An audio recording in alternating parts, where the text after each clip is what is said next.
السلام علیکم ناظرین، امید ہے خیریت سے ہوں گے۔ نئے ولاگ کے ساتھ حاضر ہوں۔ آج 14 اگست ہے، لہٰذا جشن آزادی مبارک۔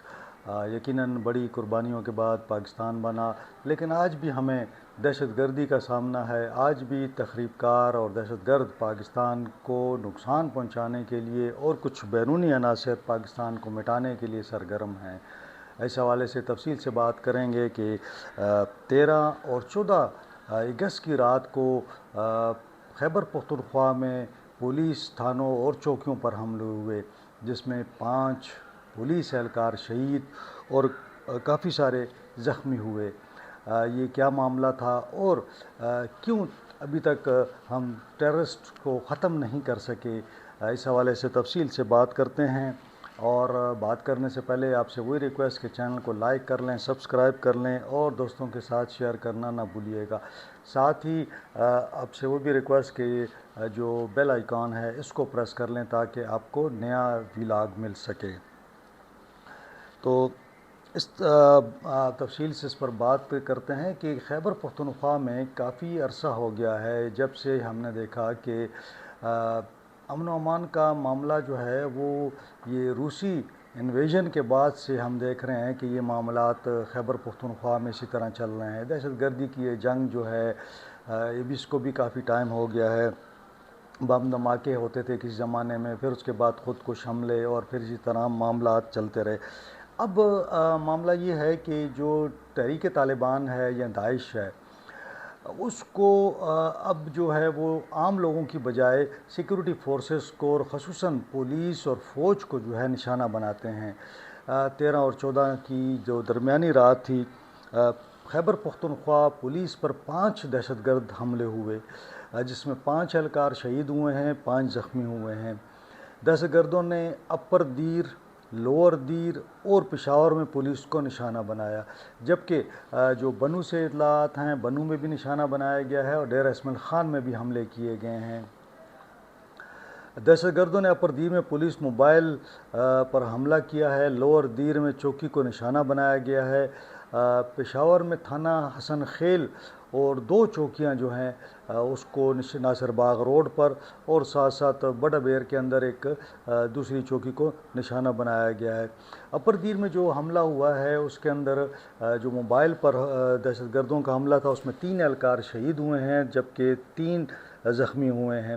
ان کی حالت بھی بتایا جاتا ہے کہ نازک ہے۔ دیر پائن کا علاقہ ہے لاج بوک، اس میں پولیس چوکی پر حملہ ہوا ہے اور ایک کانسٹیبل شہید ہوا ہے۔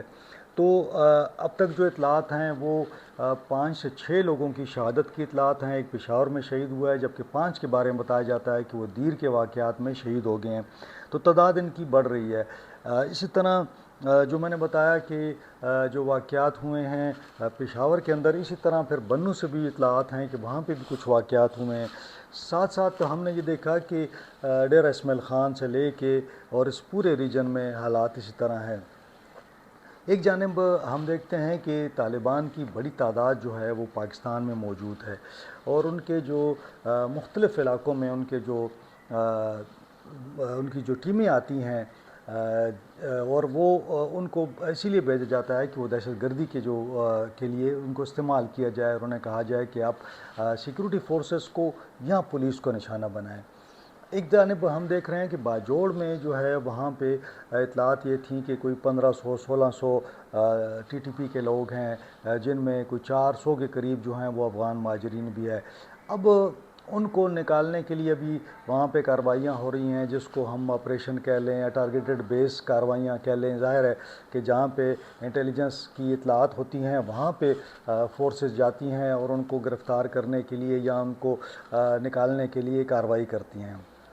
اب معاملہ یہ ہے کہ پورے صوبے کے اندر اس وقت صورتحال یہ ہے کہ ہر جگہ پہ یہ حملے ہو رہے ہیں۔ اس کا مطلب کیا ہے کہ میں اکثر کہتا تھا کہ ٹی ٹی پی کے لوگ پشاور میں موجود ہیں، تو آپ کے سامنے ہے کتنی چوکیوں پر اور کتنے ایریز میں تھانوں پر حملے ہوئے ہیں۔ آپ سے یہ بات بھی تھی کہ باجوڑ کے علاوہ مومند میں بھی ٹی ٹی پی کے لوگ ہیں، اسی طرح خیبر میں بھی ہیں، اسی طرح اورکزئی میں بھی ہیں، اسی طرح کرم میں بھی ہیں، اسی طرح جنوبی وزیرستان اور شمالی وزیرستان میں بھی ہیں۔ پھر ساتھ ساتھ جب ہم دیکھتے ہیں تو محسوس یہ ہوتا ہے کہ ڈیرہ اسماعیل خان ہو گیا، ٹانک ہو گیا، لکی ہو گیا اور بنو یہ تمام ایریا جو ہیں اس میں بھی طالبان کی موجودگی کی اطلاعات ہیں۔ اگر ہم اس طرف سیٹل ایریا میں آ جاتے ہیں تو نوشہرہ اور مردان صوابی کی جانب بھی کچھ لوگوں کی موومنٹ ہے، بنیر کے اندر بھی بتایا جاتا ہے کہ وہاں پہ بھی ہیں۔ تو کہنے کا مقصد یہ ہے کہ ایک دفعہ یہ بات کئی دفعہ بلکہ اس کا برملا اظہار ہوا کہ عمران خان صاحب کا جو دور تھا، جنرل فیض صاحب نے اس وقت 40,000 کے قریب طالبان کو واپس آنے کے لیے اجازت دی۔ حالانکہ جب آپریشنز ہوئے تھے، اگر آپ کو یاد ہو تو مختلف آپریشنز میں ان لوگوں کو سوات سے آپریشن شروع ہوئے اور پھر مکمل تمام اضلاع میں یہ آپریشن ہوئے۔ ان اضلاع میں آپریشن کے بعد یہ لوگ یہاں سے فرار ہو گئے اور افغانستان میں جا کے انہوں نے پناہ لے لی۔ اب معاملہ یہ ہے کہ افغانستان سے دوبارہ ان کی آبادکاری ہوئی اور یہ پاکستان میں آئے، اس کے بعد ایک راستہ ان کے لیے کھل گیا اور یہ لوگ واپس آ گئے۔ اب معاملہ یہ ہے کہ ان کے حل کے لیے حکومت کے پاس نہ سیاسی جماعتوں کے پاس کوئی حکمت عملی نہیں ہے کہ آخر ان کے ساتھ کیا کیا جائے گا، ان کے ساتھ کیسے نپٹا جائے گا۔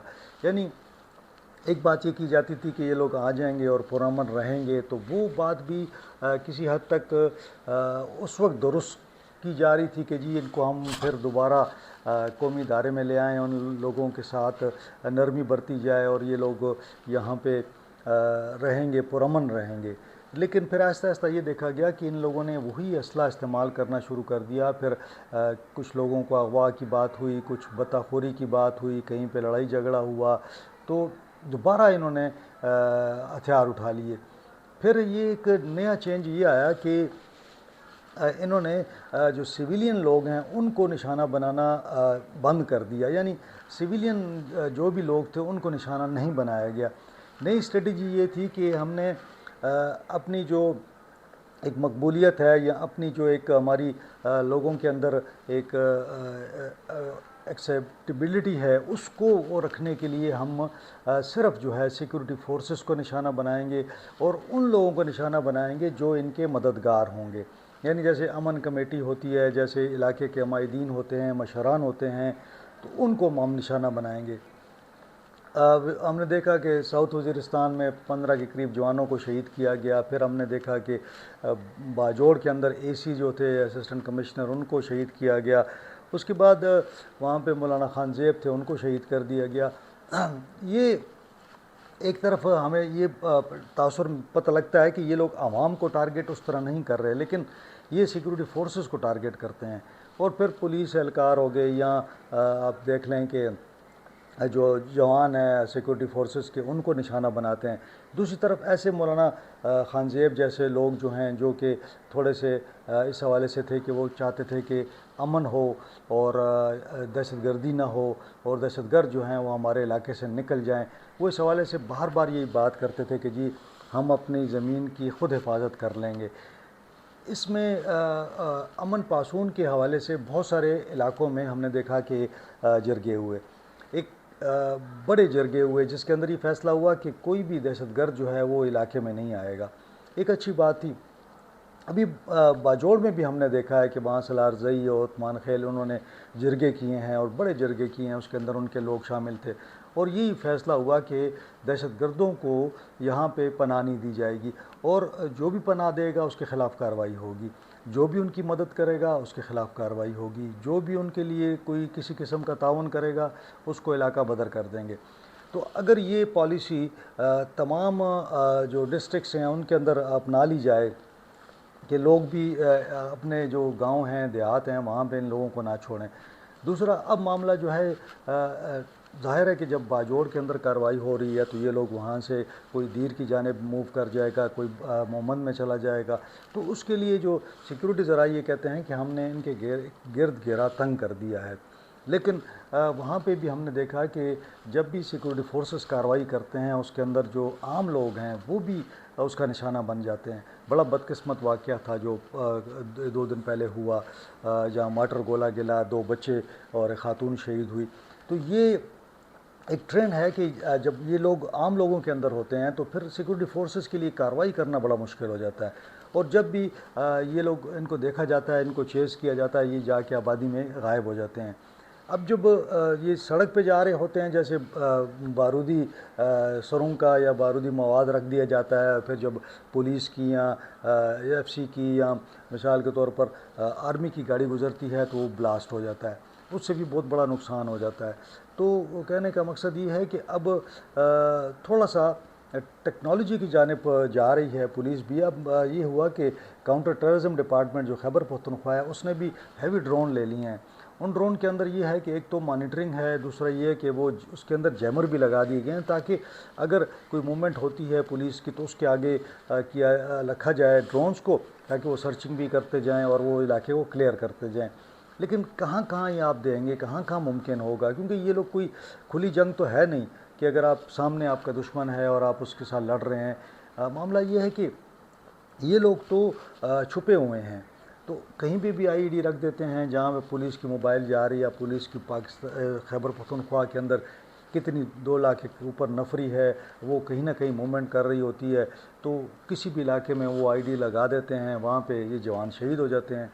تو اس حوالے سے اب میرے خیال میں کہ ریاست کو بڑے آہنی ہاتھوں کے ساتھ نمٹنا پڑے گا۔ کہنے کا مقصد یہ کہ عوام بھی ہوں ساتھ اور سیکورٹی فورسز ہوں، اب صوبائی حکومت بھی آن بورڈ ہونی چاہیے کہ بہت ہو گیا، یعنی اگر عام لوگ شہید ہو رہے ہیں، عام لوگوں کو نقصان ہو رہا ہے، تو یہ تو اب اس کے لیے کسی نہ کسی کو تو رسپانسبلٹی لینی پڑے گی نا کہ جی ہاں یہ کارروائیاں ہونی چاہیے۔ اب اگر ہم بالکل، اب میں سیاسی جماعتوں کو دیکھ رہا ہوں کہ وہ کہہ رہے ہیں جناب یہ کارروائی نہیں ہونی چاہیے، بھئی اگر نہیں ہوگی تو اس کا کیا کوئی حل تو بتائیں نا۔ جرگے ناکام ہو گئے ہیں، آپ کی سیاسی جو عمائدین، مذہبی علماء اور دیگر لوگ گئے وہ بھی ناکام ہو گئے، تو یہاں تو آپ آگے آئیں، بات چیت کرنے کے بعد آپ کے پاس کیا ایک لائے عمل ہے، کیا آپ پلان لیں، آپ کے پاس کیسے ان کو ایڈجسٹ کریں گے، بڑی تعداد ہے۔ تو اب تو یہ ہے کہ جو لوگ یہاں تو اریسٹ ہوں، پھر وہ وہاں پہ آ کے ضمانت لیں اور باقاعدہ ایک سلسلہ ہو کہ جی آئندہ یہ لوگ پرامن رہیں گے، تو وہی ایک طریقہ قانون کا نا، اس کے علاوہ تو کوئی طریقہ نہیں ہے۔ یا کوئی آپ جو ہیں کوئی بڑے جرگے ہوں جس کے اندر یہ لوگ آئیں، ہتھیار بھی ڈال دیں اور یہ اعلان کر دیں کہ جی ہم اس کے بعد کوئی ایسی حرکت نہیں کریں گے، اور وہ جو علاقہ مشران ہے وہ ذمہ داری لے لیں۔ اگر آپ نے ہتھیار اٹھائے ہوئے ہیں تو پھر تو مذاکرات تو نہیں ہو سکتے نا، پھر تو سیکورٹی فورسز کو کارروائی کرنی پڑے گی۔ تو میں سمجھتا ہوں کہ ابھی یہ فیصلہ کن جو ہے ٹائم آ چکا ہے کہ کیا ہمیں ان کے خلاف کارروائی کرنی ہے، کیا ہمیں صرف پاپولیرٹی کے لیے بات کرنی ہے، یا اس صوبے کو اسی طرح جو ہے یہ ان کا ایندھن بننے دینا ہے کہ یہ لوگ اس کو جیسے مرضی استعمال کریں اور جیسے بھی ان کے دل میں آئے یہ اسی طرح کی کارروائیاں کریں۔ تو میرے خیال میں کہ یہ تمام ایسے ایشوز ہیں کہ یہ سیاسی جماعتیں ہیں۔ آج آپ دیکھیں سوشل میڈیا پہ تو کوئی کہہ رہا ہے جی ہم نے تو آپریشن کے نہیں کہا، ہم تو آپریشن کے حق میں نہیں ہیں، ہم تو اس کارروائی کے حق میں نہیں ہیں، نہ ہم نے ووٹ دی۔ پھر حکومت کہتی ہے جی ہم نے تو نہیں کہا آپریشن کریں، ہم نے تو آپریشن کی اجازت ہی نہیں دی ہوئی۔ آپریشن کیا ہوتا ہے؟ آپریشن تو ایک نام ہے نا جی۔ اصل معاملہ یہ ہے کہ کارروائی تو ہو رہی ہے، اور کارروائی تو پہلے سے ہو رہی ہیں، لیکن اس کو ایک مربوط بنانا ہے، مربوط اس طرح کہ عوام کو وہاں سے نکالنا ہے، اور جو ایک جو علاقہ ہے اس کو کلیئر کرنا ہے۔ تو اس کے لیے تو ظاہر ہے وہاں سے لوگ جب نکلے ہیں، وہاں سے اب تک تقریباً کوئی 1 لاکھ کے قریب لوگ نکل آئے ہیں وہاں سے، تو اب ان کے لیے بندوبست کرنا، ان کے لیے کھانے پینے کا بندوبست، ان کی رہائش، ان کے دیگر جو ان کی ضروریات ہیں ان کا خیال رکھنا، تو اس میں حکومتوں کی ذمہ داری ہے۔ وفاقی حکومت کو بھی آنا چاہیے، صوبائی حکومت نے آلریڈی تقریباً 2 ارب روپیہ جاری کیا ہے تاکہ جو لوگ آئیں ان کو 50 ہزار روپے پر خاندان، اور جب واپس جائیں گے تو 25,000 روپیہ پر خاندان۔ یہ بھی کم ہے، اس کو زیادہ ہونا چاہیے تھا تاکہ وہ اپنے چند دن جو ہیں اچھے طریقے سے گزار سکے۔ جن کے ریلیٹیو ہیں ظاہر ہے وہ وہاں چلے گئے ہیں، لیکن بہرحال یہ ایک میں سمجھتا ہوں جشن آزادی پر تحریک طالبان نے پاکستان کو ان شہداء دے کر جو ہے نا ایک میسیج دیا ہے کہ وہ پاکستان کی جو کا جشن ہے، جو آزادی کا جشن ہے، اس موقع پر وہ پاکستان پر حملے کرتے رہیں گے۔ تو میرے خیال میں کہ یہ ہمارے لیے سب کے لیے سوچنے کی ضرورت ہے، اور تمام جو لوگ ہیں انہیں اکٹھے ہو کر اس پر کوئی نہ کوئی حکمت عملی پالیسی مرتب کرنی چاہیے تاکہ ونس فار آل اس کا فیصلہ ہو جائے۔ آج کے لیے اتنا ہی، انشاءاللہ اگلے ولاگ میں آپ سے ملاقات ہوگی۔ اپنا خیال رکھیے گا، اپنے اہل خانہ کے خیال رکھیے۔ مجھے اجازت دے دیں، انشاءاللہ اگلے ولاگ میں ملاقات ہوتی ہے. اللہ حافظ.